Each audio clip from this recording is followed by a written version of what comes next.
Assalamualaikum warahmatullahi wabarakatuh. Hi friend, it's me again, Vina Paskiatunisa. And me, Rizka Hayara. Welcome back to IMP YouTube channel. So in this opportunity, we will discuss about risk management application, which is the first part or the basic one. And firstly, let's discuss about risk management decision making, which will be explained by Vina. Okay, risk management decision. Risk management decision making relies on risk decision made through risk identification and assessment support process. Organizations should consider the level of accuracy and confidence associated with risk decision and the extent to which risk decision reflect the complete set of possible outcomes. Decision making is the easiest to risk, supported by complete information, including a full understanding of possible outcomes and associated possibilities. And among the many considerations affecting risk management decision, two things are very important in decision making is trust and trustworthiness concerning individuals, organization, and information system.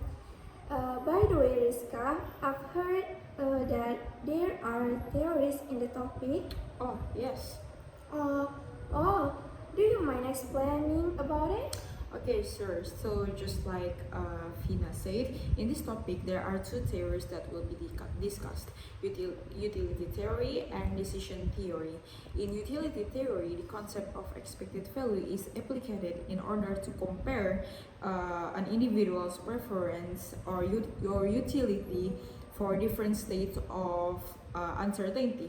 With this calculation, each decision is being considered, and at the end, this decision that produces the lowest expected loss of utility is selected. Well, that sounds quite handy, I'd say. Well, yeah, but the theory of marginal utility was constructed by economists in an attempt to explain why people make the consumer choices they do. It does not and is not intended to provide guidance on the decisions people should make. I mean, yeah, using this concept as a guidance in risk management decision making could lead to more consistent decisions, but no, if we do that, we will definitely make bad decisions. Oh, I see. What about the other theory? What is it again? So you mean decision theory? Oh yeah, Yes. alright. So about decision theory, I would say that the most appropriate risk management decision making are drawn from this theory. The types of problems addressed by the decision theory approach to decision making are those for which there is not an obvious solution, a situation that characterizes many risk management decisions. So, in conclusion, the decision theory approach aims at identifying the best decision or solution to the problem. Interesting. By the way, Rizka, do you know that decision-making situation have a classes? Really? Yeah. That's cool. Could you please tell me more about it? Okay, so this is the classes of decision making. There are three classes in decision making situation.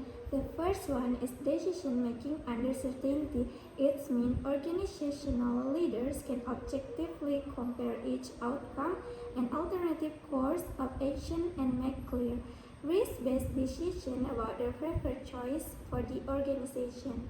Certain conditions are rare in risk management, especially concerning information security resources. And the second one is decision making under risk.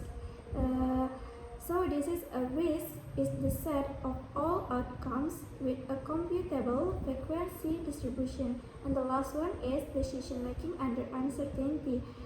This is mean uncertainty exists either when probabilities cannot be determined for different outcomes or when the set of all possible outcomes is unknown. Oh, I see. So that's quite a good explanation, Ervina. Yes. Okay, have you heard about the expected value? I have heard about it, but I don't really understand about it. Can you explain about it? Oh, sure. So the expected value is calculated by multiplying each possible outcome by its probability of occurrence and then summing the outcomes.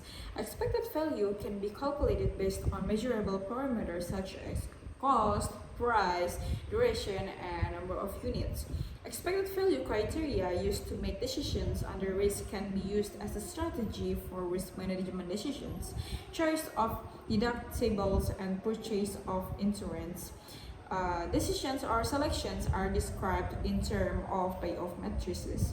This is a rectangular array where rows represent alternative courses of action and columns represent outcomes of or natural states. The expected value of a particular decision is the sum of the weighted payoffs of that decision. The weight of each payoff is the probability of the payoff occurring multiplied by a value. Okay. Okay, so not only that, I have heard that in risk management there are the rules that should be obeyed. Have you heard about it? No. Oh, okay. So in risk management, there are three main rules that should be obeyed. The first one is don't risk more than you can afford to lose. Although it does not necessarily tell us what should be done about a given risk, it does identify the risk about which something must be done. The maximum potential loss that could occur from the risk is the most crucial factor in figuring out which hazards call for a certain action. Retention is unrealistic if the highest possible loss from a specific exposure is so large that it would cause an intolerable loss. Either the risk needs to be shifted or the potential severity must be decreased to a reasonable level. If the danger cannot be shifted or the severity decreased, it must be avoided. Don't risk more than you can afford to lose specifies the choices for which the minimax cost or minimax regret strategy is applicable in terms of decision theory. And the second rule is that consider the odds. So an individual is in a better position to manage the risk if they can estimate the likelihood that a loss might happen than they would be without this knowledge.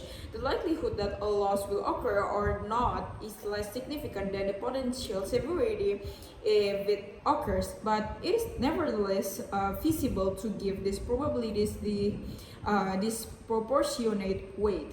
The main factor to take into account is the possible severity, even when the likelihood of loss is modest. And the last rule is that can you guess what it is?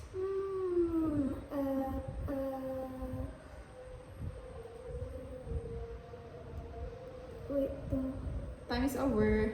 Okay, just kidding. So the last one is don't risk a lot for a little. First, when the potential loss is really significant or a lot in comparison to the premium savings through retention, risk shouldn't be retained or a little. On the other side, there are times when an insurance premium is excessively costly compared to the risk that is being transferred. In this situation, the prospective loss is a little compared to the a lot that the premiums imply. Okay. Let's see. So that was all about risk application 1. So if I'm not mistaken, we have the risk application 2, or like the advanced one, which will be explained more by our friends in class. So from us, that's all for today. Thank you for your attention. Goodbye, friends.